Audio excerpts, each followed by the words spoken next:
All right, welcome everyone. Our first podcast. You got Coach Hedrick, head football coach at Bishop Moore Catholic High School. We're here in Orlando, Florida. I'm JP Kuhlman, Director of Mission Effectiveness at Bishop Moore. And we're here together today to talk about life, talk about our journey. Matt is an older dad, right? He's got the gray hair going. He's got two sons, beautiful wife named Jen. I've got a wife, beautiful as well. Her name is Peyton. We have a 10-month-old named Gemma. So we're dads, we're coaches, we're teachers, we're sons and brothers and friends, and on this journey of life together. And this name of the podcast, To the Heights, it comes from Blessed Piero George Frassati, a famous young man in the Catholic Church. He's from Turin, Italy, originally in the early 1900s. Just a beautiful young man, died when he was about 24 years old. And he had this famous line he would always say, "To the heights." In Italian, it's verso alto. And when he talked about it, he loved being a mountaineer, climbing, hiking, going in the woods. And it was all about how do I strive to be the best version of myself in everything I do. And no one does that better than Coach Hedrick here. I've known him for 5 years now since I first got here at Bishop Moore. And Coach Hedrick talking about To the Heights, how do we strive for holiness? How do we strive to be the best we can on the field, in the classroom, as a young man, young woman, whatever we're doing. Why do you think something like this kind of conversation is important? Well, it's really important for us. We've talked about that quite a bit. I feel like as the head football coach here, having been here for such a long time, part of my journey has been to sort of help myself grow in my faith and figure out how I can help others, particularly the young student athletes that I coach. And so I really have felt called to do this for some time and have had conversations about it. And when the topic came up and the opportunity came about, I thought that this is something that we really should do. Yeah, and I know I mentioned it briefly, but Coach Hedrick, the way you journey with our young men on campus and our young women, but especially those guys in your football team, you do it by your words, but also by your actions. And I think when we think about To the Heights, how do we strive to be the man or woman God made us to be? A lot of the times, everyone kind of knows what to do. Everyone kind of say the right thing. But in your own thoughts, in your journey, what separates people from, knowing it, talking, but actually living it out, right? Those men of character that you grow on your football team, so often you see their journey over 4 years. And what is it? What are those choices they make to grow and to keep striving for the heights and whatever they're called to? Yeah, I think so much of it is intentionality. I mean, that to me is a big word in my heart that has given me the opportunity to be a little bit more sincere, a little bit more focused on being able to relate to kids and be able to sort of get the message out there about what we really are here to do. I think so many of us have it in our hearts. So many of us know what God has called us to do, but it's not always easy to be intentional about making sure that we get that message out and that we do the things that we're called to do. So that's been a big word for me, is intentionality. Gosh, man. Yeah, intentionality. And kind of looking at Piero Giorgio's life, kind of getting ready for this podcast, and was kind of being reminded of, man, this guy, he lived to be 24, died young. And I think he actually died of something he contracted serving the poor in Turin, Italy. And no one even knew he was sick. He actually died. Like, everyone knew, like 6 days before, he's like, "Oh, I'm not feeling well." Ended up dying. And because he was so busy caring for other people. I think his grandma was even sick, so he was taking care of her. And all the while he was sick, but like trying to hide it from everyone because he just wanted to serve. And actually one of the last things he did the day before he died was write a note telling a friend to take this medicine to a homeless man named, I forget his name, but he said, take this medicine to him. He's dying, and that's the last thing he does. But then intentionality, because so often, he also has this beautiful quote about floating, and I want to read it here. He says, "To live life without faith, without a patrimony to defend, without a struggle for truth, that is not living, but simply existing." I actually read another description of that quote. It actually said we're not living, but actually just floating along.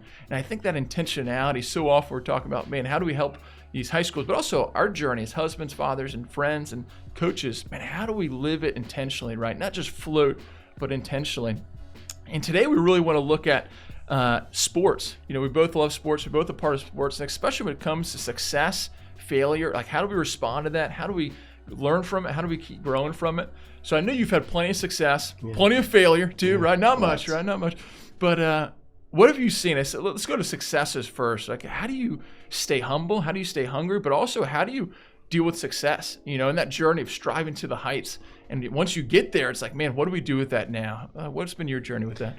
Well, before I even go to that, I mean, that's a good question. But what you just mentioned earlier, we're talking about him not being sick and not even thinking of himself. We talked about that book the other day about by Timothy Keller, freedom of self-forgetfulness. Yeah. And I think that's a great skill for people to think about, is how do we get out of our own way, stop thinking so much about ourselves and thinking about other people. So that's a great lesson to learn. Success. And what was your question?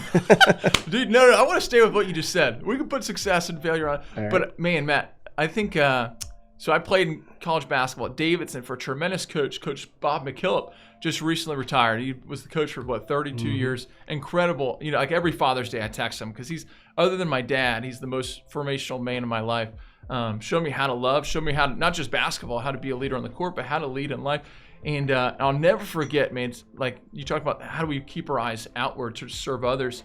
And because so often college sports now with NIL, all this money and stuff, you know, it's all about me. It's like, man, I need to sign a contract, make sure I'm taken care of, which isn't bad. But I'll never forget that my sophomore year of college, it was right after Steph Curry played there. So it was like the year we're trying to learn how to win without Steph, which is hard to do, you know, but incredible player, obviously. I taught him everything he knows. Did I tell you that? I did hear that. So he left, and we're trying to figure out how to win without Steph, and we're struggling a little bit. We were like 500, like I forget, 8-8 at the time, and we lost like 4 games in a row. And Coach McKillop, right? He called us higher a lot, and he would get on us a lot. And we were sure, we were in the locker room waiting for him. We knew he was going to be upset. We knew he was going to like break a clipboard or something. You know, he didn't throw chairs like Bobby Knight, but he came in the locker room as calm as can be, and he's a man of faith too. Like one of the most important things I respect about him. But he came in and he wrote 3 phone numbers and names on the board and email addresses on the board. And we were kind of like bracing ourselves, like, what's he going to do? And he pointed those phone numbers and names. He said, these 3 people in our local community are struggling right now. One has cancer, one just lost his job, and I can't remember what the other one was, but 3 people who are struggling. And he looked around at us. He said, listen, you guys are struggling right now. Lost 4 games in a row, not playing well. You're beating yourselves up. But there's things way more important in life. And he told us, I still remember to this day, he said, when you're hurting, look to help somebody. And I was like, man, we're hurting right now. Like I'm struggling as a player, our team's struggling. But he took our focus off of ourselves. Even like psychologically, it's such a powerful tool to take your focus off of yourself and your pain and what you're struggling with to look outward. It almost tricks yourself, you know?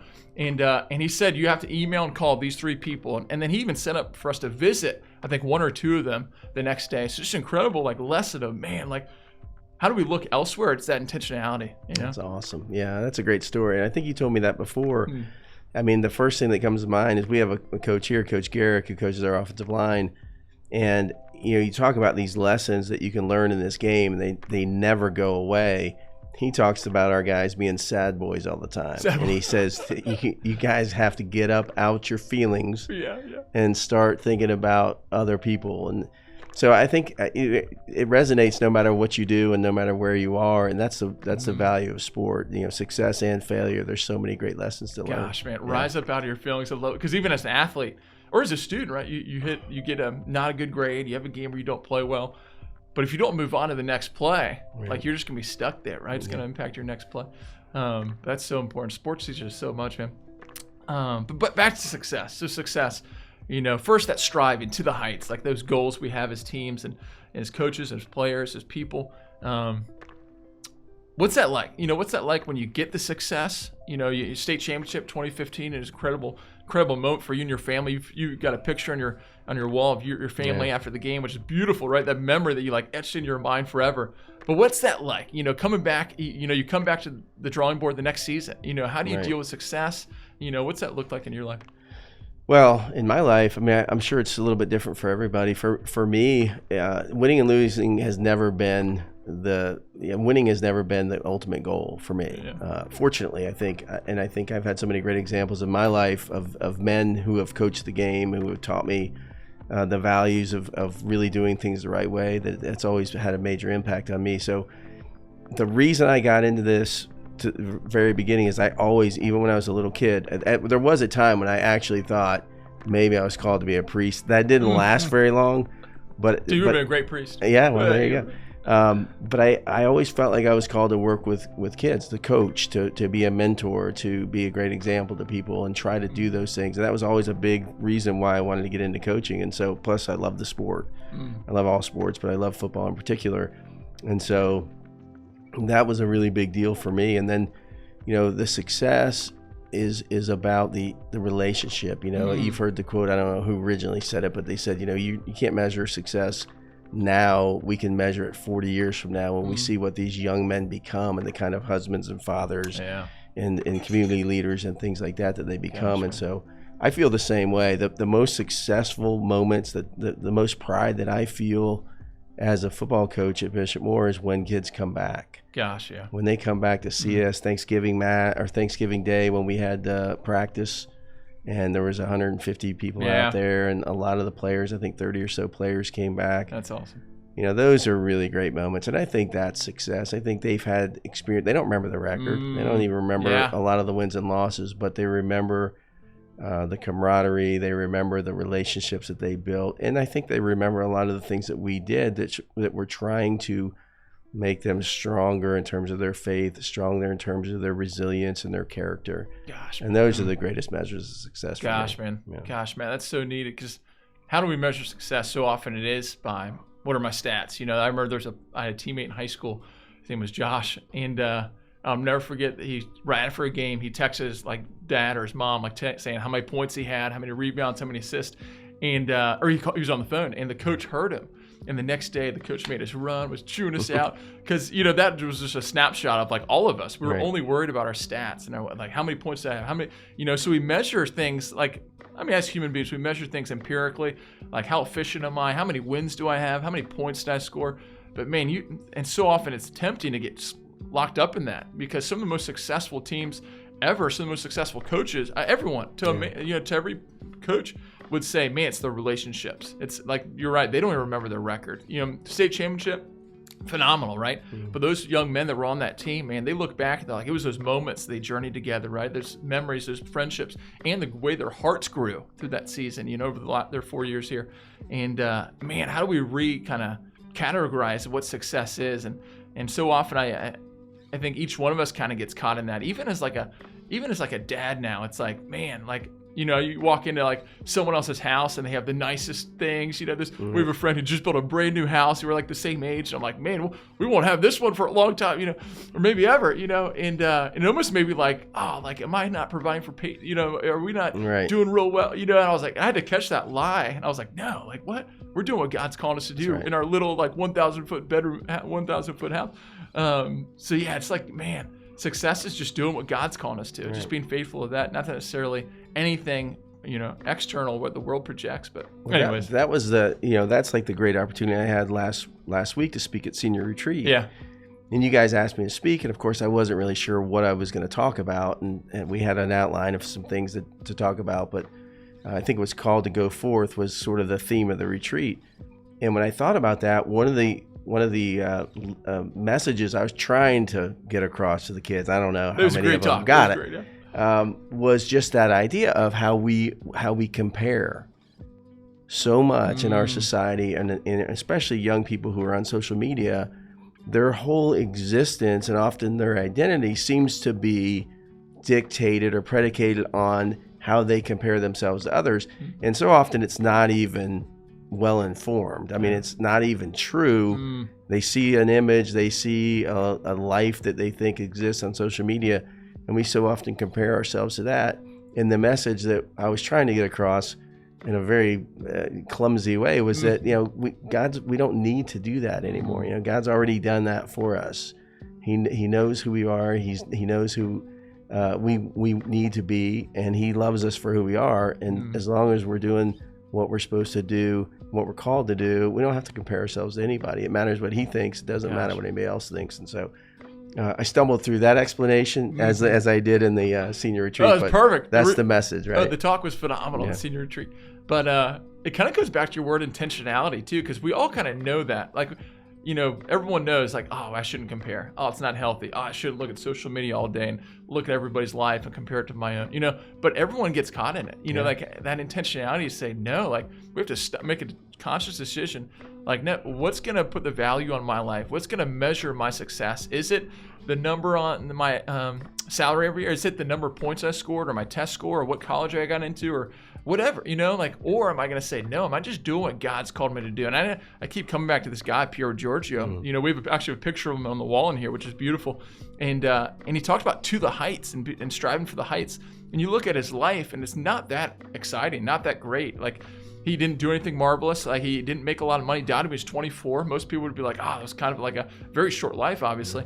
But man, you look at his life from an eternal perspective, the lives this guy has changed, the lives, and he's a patron of youth throughout the entire world, not just Italy, but the whole world. He was declared a patron of young people. And just the way he intentionally said, I'm going to give my life to others. I'm going to give my life to Christ and to this mission he's entrusted in me. But that decision, it's so hard to make that decision, Anyways. Yeah. So we talked a little bit about success. What about failure? And I know you haven't had much failure. No, we've had lots of failure. Failure. That's almost the best. I think about often. I think about not just failure in sports, and obviously that's kind of what I do every day, and try to talk to kids about that, but just failure in life, and not just failure, but just tragedy. I mean, how else are we supposed to grow unless things don't go right? It's super easy to win. It's super easy to be really happy when things are going well and your relationship's perfect, or you're having success in school. Those are easy times to navigate. It's really difficult when things don't go well. So whether it's real life, whether it's sports, whatever the situation might be, I think that those are where the real lessons lie, and we have opportunities there to teach. And I do feel like when we lose a game, those are the moments when I feel like that's when God's called me to say the right thing. Gosh. You know what I mean? I think those are the times when it's easy to say, great job, guys. Great win tonight. Let's get ready for next week. Yeah. But what do you do when you have 60, teenagers staring at you and they want answers and they're not happy? Gosh. Those are the moments when I really call on God to help me through those times, because it's not easy. Yeah. Gosh. Yeah, and it kind of comes back to, made me think about that moment with my coach in college when we lost 4 games in a row. Like, that memory, we had, some beautiful victories and moments of success, from the world's perspective. And those were beautiful. But like, these stories of failure are what really stayed with me, just thinking back to that. And then I think about our faith and who's the model. Like literally we have a crucifix in our churches, in our classrooms at a Catholic school. And that's a sign of failure in a sense. Like the criminals were killed on the cross, right? They were mortified. It was an embarrassing thing. They would actually line crucifixes on the entrance into cities so that you'd be scared to break the law in that city. The Romans knew what they were doing, So really just like looking at, man, our God is a God. And in a sense, he's a God of the failure. Like, and the failure, the worldly sense of the word, but he conquers it. That's one of the most beautiful things, I think, whenever we, it's hard to understand where we're in the moment. Like my mom, she just actually had a bout with breast cancer about a year ago.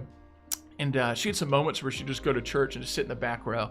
And she said she couldn't even say anything. She would just cry and cry and cry. Like, she couldn't even respond at mass.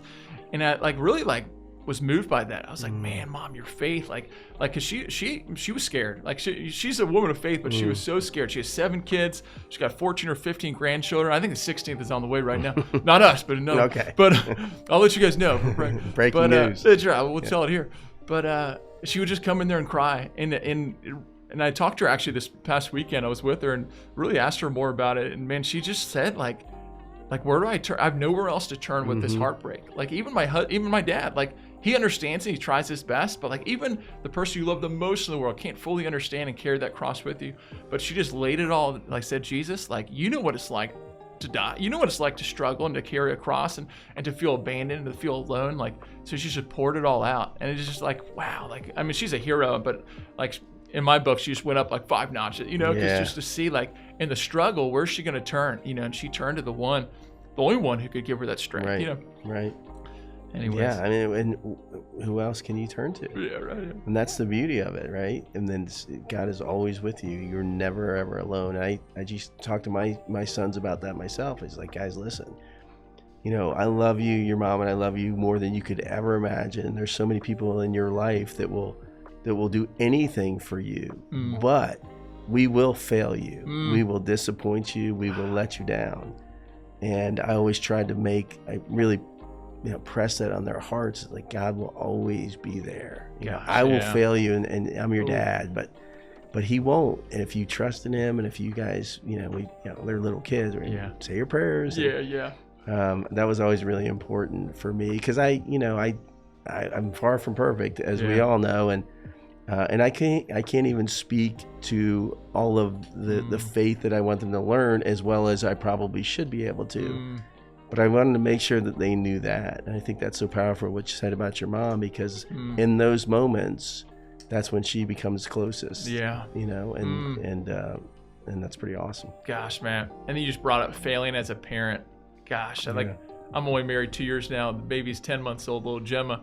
And you have some years, you got years of experience. But like, gosh, already I'm like, are we doing a bad job? Like, like I see like other babies that weigh more. I see other babies that sleep better. I see, and like Peyton and I, my wife Peyton, we're like always we in that comparison game. Yeah. Like, look at that young couple. Their kids look perfect, you know? Yeah. I'm sure they're not perfect. They're not. But feeling like I'm failing, as a dad, as a mom, But it's easy to get caught in that, especially on like Instagram, like seeing all these beautiful pictures.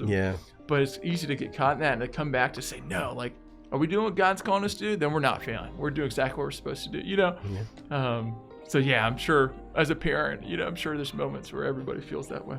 There's nothing better though. You'll mess up a lot, but you always have your heart in the right place, and that's all that matters. Man, it's good stuff. No, that's awesome, man. And before we go, one quick thing I just want to ask, we can both share, but like really looking back at your however many 88 years of coaching, right? No, it's been 30. 30 years of coaching. Bishop Moore the whole time, right? 30. The whole time. No. Yeah. But your years of coaching, I guess if you could look back and say, man, like if you could write a book, what would be like the title of that book? If you could say, all right, this is Coach Hedrick's Stories of Coaching, what would be the title? I didn't, I kind of put you on the spot here. But. Well, it's funny that you asked me that, because I was going to write a book about it called One More. One More. But then a guy just wrote a book called One More. He took the title. Yeah. I can't remember his name. It's kind of like this podcast. We had some names. People kept stealing the names. So I don't know. I'm not sure what my book would be, but I could definitely write a book. And I think there's a lot of great lessons to be learned in the book. It's so many things. And we talk about our core values in the Bishop Moore football program being attitude and effort, which is a huge thing. I mean, anybody could talk about that, but those are things that we can control, not just in our sports life or athletic life, but in everything that we do. And we wake up in the morning and we have choices about those two things. Like, what kind of attitude do we want to have, and how hard do we want to work? How much do we want to give to whatever it is that we're called to do that day? And then above the line, which is sort of a line I stole from a book, it's just about behavior and whether or not we want to be really intentional, like I mentioned before, and purposeful about what we do, or we're just going to kind of be impulsive and react and not really think about it. And then we talk about One More for all the time. We talk about that for the glory of God in our program. And it's just about the team, it's about the guides. It's about the group. It's not about me. It's not about it's not about the person, the individual. It's about the team. So, and we try to do everything for the glory of God, which, as we talked about today, is not always easy to do. But we try to. So that's the Matt. Yeah, one last note I want to highlight, Matt. Like a couple years ago, it was a year ago, we went to the mission trip, right? Yeah. We did a mission trip together, Dominican Republic. And Coach Hedrick's son, Heath, was there, a group of about 16 seniors and a group of chaperones. And I thought I knew you, Matt. And like I thought I knew, like I didn't, get to know you over the last couple of years. But I feel like I got to know you that trip and to see your heart and your love for your son, but also just like, you were so open, like, what does God want for me today? You started walking to that school each morning. It was like a 10-minute bus drive, but you're like, I'm going to walk, And there's this pack of like 4 or 5 kids that were like ducklings just following you. And that day, that was your call. It was just to walk with those kids. You didn't even know Spanish. You didn't know, but you were able just to be with them. And so every morning you'd walk to the school, the pack of 4 kids following you around like little ducklings. And just seeing like, man, Matt is open to whatever God wants from today. Like the next day, it was to hang out and talk to the kid. It was to hang out and hang with your son. But it's just to see, man, going on that mission trip, first of all, but also to see you on that mission trip to say it's not even football, but it's just life. It's just like whatever is called that day. Man, how would he strive to the heights and whatever God's calling us to? And one other quote that Pure Giorgio had that just popped in my mind. I have all these quotes popping in my mind. I'm like, which one should I share? But this one, man, it was said about him, and it said, I forget who said it, or it might have been at his beatification where he was named Blessed, which is the last step before becoming a saint in the Catholic Church. Okay. And they said he was extraordinary in the ordinary. So many of us, our lives are ordinary, right? Not a lot of us are on TV. Not a lot of us are, having our books published. You might, one more might get published. Yeah. But how do we be extraordinary? How do we infuse the ordinary with love and heroic virtue? And it's a hard thing. And I think it comes back to that word you said, intentionality, and the successes and the failures and all that we do, not just sports, but in life. Man, how do I be intentional? And how do I become extraordinary in the ordinary? And that's a choice, and it's a challenge each and every day when we wake up.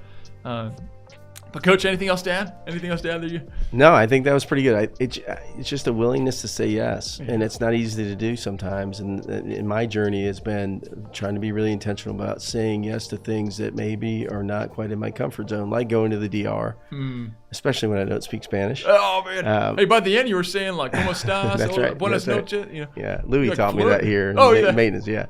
No, but that's it. Really, I think that's the first step. Is you got to be open. You got to open your heart. Yeah. Amen. Coach Hedrick, thanks, man. Thank you. Hey, first time doing this podcast, To the Heights podcast.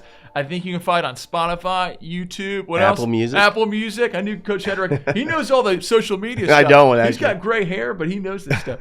All right. Coach Hedrick, thanks, man. Thank you. Hey, we'll see you guys soon, all right? Appreciate it.